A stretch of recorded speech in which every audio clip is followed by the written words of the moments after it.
మేషరాశి వాళ్లకు ఈ వారం ఖర్చులు అధికంగా ఉండే సందర్భాలు కనిపిస్తున్నాయి. పనుల్లో శ్రమ పెరుగుతూ ఉంటుంది. అలాగే మీ మాట విలువ కూడా పెంచుకునే పలు రకాల అవకాశాలు కూడా ఈ వారం మీకు కలిసి వస్తాయి. వివిధ రూపాల్లో మీరు చేసేటటువంటి పనులకు సమాజహితం కోసం మీరు వెచ్చించేటటువంటి సమయం ఈ వారం మిమ్మల్ని ఉన్నత స్థానంలో నిలిపేందుకు ప్రయత్నం కలుగుతుంది. అలాగే మంచి పేరు ప్రఖ్యాతులు కూడా సాధించుకోగలుగుతారు.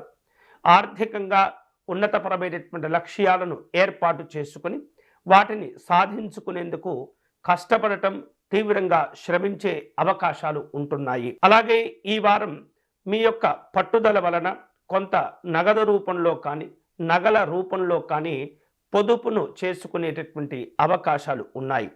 తలపెట్టినటువంటి కొన్ని పనులు నెమ్మదిగా ఆలస్యంగా పూర్తి అయినప్పటికీ కూడా వాటి వలన మీకు మంచి ప్రయోజనాలే కలగబోతున్నాయి. దూరదృష్టితో మీరు పెట్టే పలు రకాల పెట్టుబడులు సత్ఫలితాలను ఇవ్వబోతూ ఉన్నాయి. తద్వారా మంచి ఆర్థికపరమైనటువంటి స్థిరత్వాన్ని మీరు సాధించుకోగలుగుతారు. వ్యాపారంలో అభివృద్ధి సంతోషాన్ని ఇస్తుంది. ఉద్యోగపరమైనటువంటి అంశాల్లో ఉన్నతాధికారుల యొక్క అండదండలు మీకు విశేషంగా ఉపయోగపడతాయి. అయితే పని భారాలు పెరుగుతూ ఉంటాయి.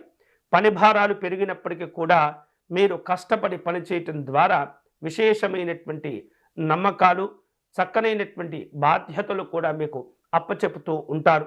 పెద్దవారి యొక్క ఆశీస్సులు మీకు ఈ వారం పుష్కలంగా ఉంటాయి. కుటుంబపరమైనటువంటి కార్యక్రమాల్లో పాల్గొంటారు. జీవిత భాగస్వామితో సంతోషకరమైనటువంటి జీవనాలు పొందుతారు. ఈ వారం మేషరాశి వారు శుభకరమైనటువంటి ఫలితాలను పొందే క్రమంలో దుర్గా అమ్మవారిని ఆరాధించవలసి ఉంటుంది. రాహుకాలంలో అమ్మవారికి దీపారాధన సమర్పణ చేయటము, అలాగే కుంకుమార్చన నిర్వహించటము, అమ్మవారిని తామర పుష్పాలతో కానీ సంపెంగ పుష్పాలతో కానీ అర్చించే ప్రయత్నం చేయాలి. వీలైతే కనుక ఈ వారం పేదవారిని పలు రకాలుగా ఆదుకునేటటువంటి ప్రయత్నం చేయండి. వివిధ రూపాల్లో వాతావరణ పరిస్థితులు అనుకూలించటం లేదు కాబట్టి పేదవారి యొక్క ఆరోగ్యం కొరకై మంచిగా ఉన్నతపరమైనటువంటి కార్యక్రమాలను ఏర్పాటు చేయటం, కంబళ్ళు దుప్పట్లు దానం చేసేటటువంటి ప్రయత్నం చేయటం చాలా మంచిది.